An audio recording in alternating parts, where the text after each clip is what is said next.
She didn't flinch. She just raised her shirt, and for the first time in 20 years, a 4-star admiral lost his words. This is the mission they tried to bury. It was supposed to be a simple medal ceremony. No cameras allowed past the first row, just brass, tradition, and the woman they called a ghost. Lieutenant Avery Quinn Hale. She'd refused the medal once. This time, she accepted it, but not for the reasons they thought. Not for valor, not for pride. She accepted it to show them what it really cost. The rotunda at Brassgate Hall, buried deep within Fleet Command, North Carolina, gleamed like a cathedral built for war. White uniforms sat in locked rows. Brass shimmered under harsh lights. The air smelled of polish, protocol, and pride that didn't like questions. Admiral Jonah Reeds wasn't watching the stage. He was staring at the program in his lap, one name printed in stark black: Lieutenant Avery Quinn Hale. When her name was called, the room didn't applaud. It fell silent, like a chapel door creaking open in the middle of a funeral. From the third row, she stood, no smile, no nerves. Just precise. Silent motion, the kind drilled so deep it replaced instinct. She didn't scan the crowd, didn't look for family. She walked like this wasn't ceremony, like it was inspection. The announcer read her citation for extraordinary heroism during Directive Ashridge, a classified engagement near Caledon Reach. The words were clean: approved, courage, initiative, excellence under fire. But next to her silence, they felt like paper taped over shrapnel. The operation remained sealed, but stories bled out. A mission gone sideways, men dragged through fire, and a lieutenant who refused medevac with her own ribs collapsing. Some called her a myth. Others said she was protected. Everyone agreed something happened out there. Admiral Reed stood as she reached the stage. Her salute was flawless, but her eyes flat, hollow, like they still belonged somewhere else. He pinned the medal. "Congratulations, Lieutenant," he said softly. "Thank you." "Sir," she replied, voice thin as breath. She turned, walked back to her seat. No smile, no shift in posture. She sat like a statue, present in body, but miles from spirit. And Reeds couldn't shake it. Even as applause rang out and cameras captured the headlines, she remained still, like some part of her hadn't made it home. After the final salute, he approached. "Lieutenant Hale." She stood, saluted. He nodded toward the hallway. "Walk with me." They stepped into a quiet corridor lined with portraits of the fallen. She paused beside one, a boy no older than 20. Frozen in dress blues. "You refused this medal once." Reed said, "I did, sir. Why accept it now?" She didn't look at him, just stared at the frame. I thought no one cared enough to ask why. They walked on. Then she stopped. "I read your file," he said carefully, "but I know how files lie." She turned, eyes locked. "They don't lie, Admiral. They just leave things out." He exhaled. "I authorized that mission. Recon only. Light resistance. You were leading a 5-man squad." She didn't blink. "You remember wrong." Her voice was low, controlled, unshaking. "We were sent into a trap. We weren't supposed to come back." His jaw set. "You think the mission was compromised?" She met his eyes. "I don't think." "Sir, I know." A beat of silence. Then she said the words that would haunt him. "If you really want to know why I didn't want that medal, you need to see what it actually cost. If you really want to know why I didn't want the medal." Lieutenant Avery Hale's voice didn't rise, it settled, deep and cold. "You need to see what it actually cost." Admiral Jonah Reeds didn't move at first. His eyes scanned hers, unwavering, unreadable. Then, slowly, he nodded. "What do you mean?" he asked. She took a half-step forward. Her gaze locked. "Not just in bodies. Sir, in bone, in blood." Before he could press further, she looked over her shoulder. motioned to a security door tucked beside the portraits of decorated dead. "Come with me." The thunder of helicopter blades, night vision flickering, boots dropping into wet earth. It came back in pieces. Avery's squad had touched down in the heart of Caledon Reach, a jungle-choked dead zone in the Pacific Territories. The objective had been simple: extract Dr. Lowell Finch, a civilian defense engineer believed held by insurgents. Quiet in, quiet out, low profile, no resistance expected. She'd reviewed the mission file a dozen times, but from the moment her boots hit soil, something was off. The GPS feed, meant to be a live beacon from Finch's embedded collar tag, kept drifting in short. Perfect loops, too smooth, too centered, like a scripted playback. Not a real-time signal. "Team, hold position," she whispered. "Telemetry looks synthetic. We're being fed." Silence crackled through comms. No confirmation. And then the jungle exploded. Gunfire tore from the trees. Claymores launched from hidden roots. Her comms tech, Sims, took a round to the neck. No scream, just wet air. "Ambush," she yelled, pulling cover behind a thick root line. She spotted Petty Officer Carson, leg torn open, dragged him under brush.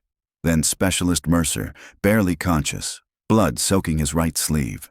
She reached him, voice flat. "Stay with me." "Mercer."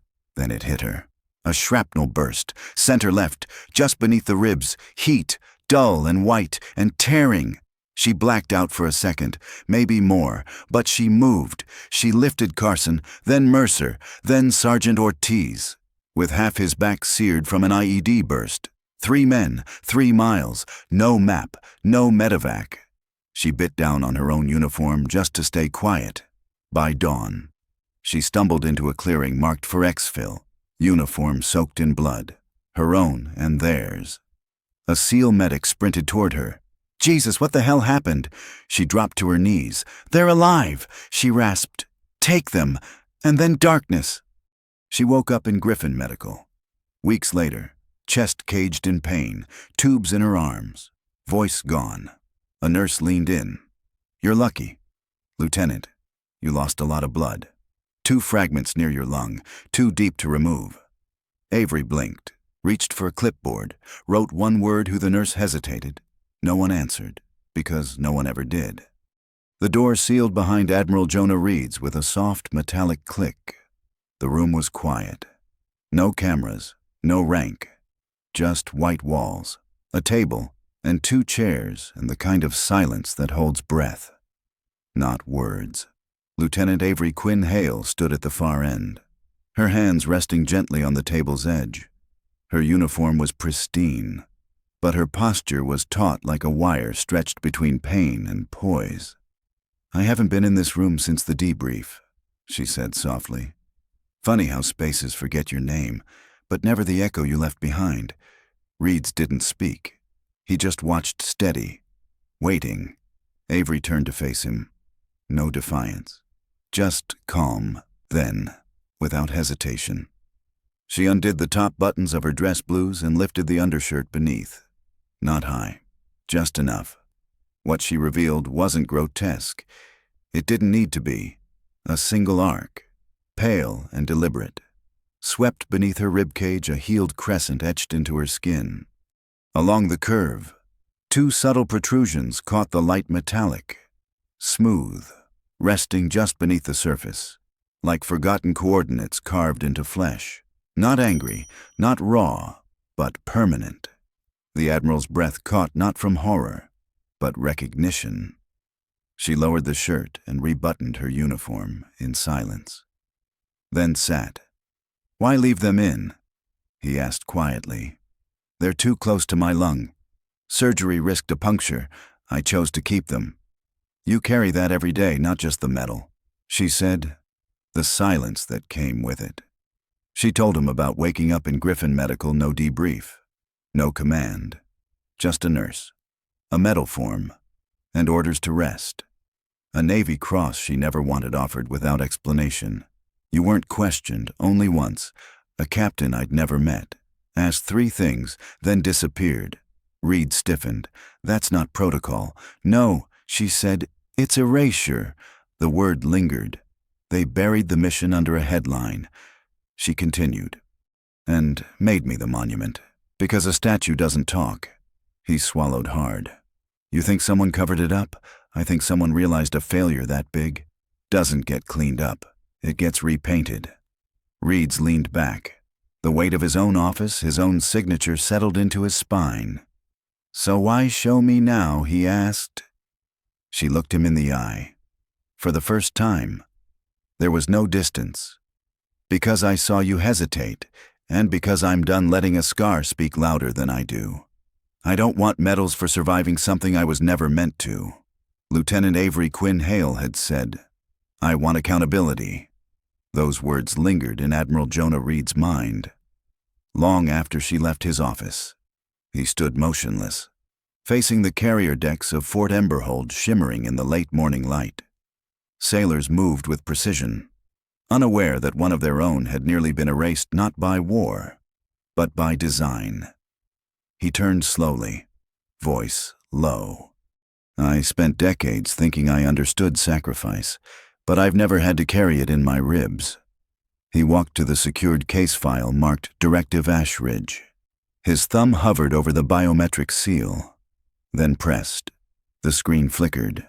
Satellite logs, deployment orders, signal anomalies. One stuck out, 37-minute timestamp discrepancy. He hit the intercom. Get me everything we have on the Caledon operation top to bottom. Civilian contractor cross-references too. A pause. Especially anything bearing the Kepler signature. The next morning, Reed sat alone in his office, jaw tight. On his desk lay 2 photos. One was aerial a downed relay node found near the ambush zone, its casing civilian-built. On the metal a faint stencil, K-Strat E-17. Kepler Strategic's early R&D mark. He clenched the photo. Kepler had been in his orbit before always just outside scrutiny.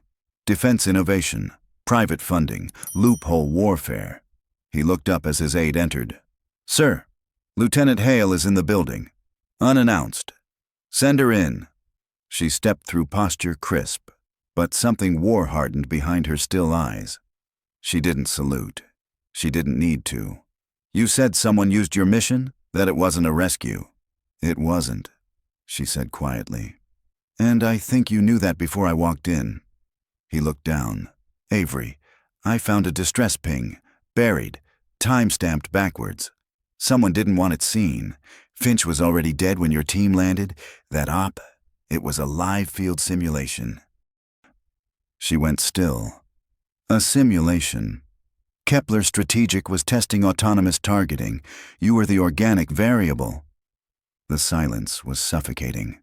They used us as bait, she whispered, and painted you a hero to shut the story down. Reeds added, I should have caught it, but I didn't want to believe a defense partner would sell blood for telemetry. You still wear the stars. Admiral, that weight matters. He didn't respond. Instead, he opened a drawer, pulled out a pin silver. Simple, unissued. The Sentinel crest, he said. Drafted this morning. No medals, no citations. Just this for choosing the harder truth over the easier lie. She didn't reach for it. Reopening this case means dragging names out of shadows, and it could cost you. He met her gaze. Finally. His voice cracked barely. It could cost me too. But if we stay silent, they'll do it again. She nodded once, then turned to leave, but paused. Sir, the device we found, it wasn't just mislabeled. It had a port that didn't match any standard NATO schema, a Kepler port. He blinked. You're sure? I'm sure. She stepped out, and Reeds, alone again, whispered aloud, Then let's see how deep this goes. 6 months later, Crescent Bay Command implemented a reform never before seen in modern military doctrine.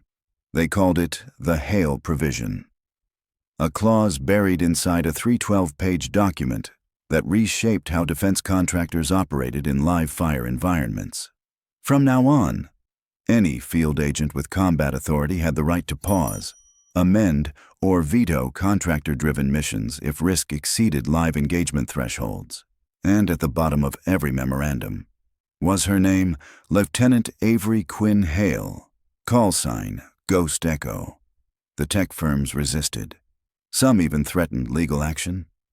But when they played the footage of Hale testifying, of the shrapnel scans, of Admiral Briggs slamming the investigation into motion, even lobbyists went silent. Because it wasn't just about policy anymore. It was about someone who lived through what their spreadsheets erased. Months passed. She was no longer a ghost in the hallway. No longer a rumor passed between young cadets. She became a mentor, a reformer, and perhaps, unintentionally, a symbol each week. She still visited the veterans' ward. Not because it was her duty, but because that's where the fight really began. One morning, a young amputee whispered, "Do you ever feel like you didn't come back whole?" Avery paused, then said softly, "I didn't, but what I brought back was more useful than what I lost." A year to the day since Operation Iron Whisper. She returned to the jungle with Sergeant Ray Mercer. The site had been swallowed by vines and time, but not memory. They planted a flag, said the names aloud, one by one, and when it was done, Mercer turned to her. "Think you'll ever stop fighting?" She looked out at the green horizon, wind brushing her face like a hand from the past. Not while someone still believes silence is safer. That same afternoon, back in the States, a bronze plaque was unveiled at the Naval History Museum. No ceremony, no trumpet, just words. She spoke when silence was demanded. She stood when others fell. And she bore her scars not as wounds, but as warnings. Her name was Avery Quinn Hale, and somewhere in a jungle that once tried to bury her, a single flag still flies defiantly unbroken.